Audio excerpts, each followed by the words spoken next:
আসসালামু আলাইকুম রহমতুল্লাহি ও তাআলা ওয়া বারাকাতুহু। প্রিয় শ্রোতাবৃন্দ, আল্লাহ পাক রব্বুল আলামিন পবিত্র কোরআনুল কারীমের মধ্যে ঘোষণা দিয়েছেন, কুলু ওয়াশরাবু হানিয়াম বিমা কুনতুম তা'মালুন ইন্না কাযালিকা নাজজিল মুহসিনিন। সাদাকাল্লাহুল আযীম। আল্লাহ পাক রব্বুল আলামিন পবিত্র কোরআনুল মাজিদ ও ফুরকানুল হামিদের মধ্যে বলেছেন, কুলু ওয়াশরাবু হানিয়াম বিমা কুনতুম তা'মালুন। তাদের বলা হবে দুনিয়ায়, তোমরা যা করে এসেছো তার পুরস্কার হিসেবে আজ তোমরা তৃপ্তির সাথে এসব খাও। কোন সকল ব্যক্তিদেরকে বলা হবে?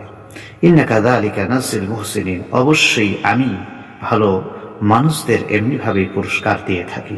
আল্লাহ পাক রব্বুল আলামিন বলেছেন, অবশ্যই আমি ভালো মানুষদের এমনিভাবেই পুরস্কার দিয়ে থাকি। কোন সকল ভালো মানুষ? যারা পৃথিবীর জমিনে আল্লাহ রসুলের হুকুম মেনেছেন, আল্লাহ পাকের হুকুম মেনেছেন, রসুল পাক সাল্লাল্লাহু আলাইহি সাল্লামের কথাগুলোকে অনুসরণ করেছেন, তিনার সুন্নত যে তরিকা সেগুলো মেনে চলেছেন, সেই সকল ব্যক্তিদের জন্য রয়েছে মহাপুরস্কার। আর তারা তৃপ্তির সঙ্গে, আনন্দের সঙ্গে সেটা ভক্ষণ করতে পারবে কবরে গিয়ে, এবং তারা পান করতে পারবে ইনশাল্লাহ। আল্লাহ কোরআনুল কারীমে বলেছেন, সেই সকল ব্যক্তিদের জন্য যারা আল্লাহর হুকুম মেনেছে। কারা আল্লাহ পাকের হুকুম মানল? যারা বেনামাজি নাকি যারা নামাজি?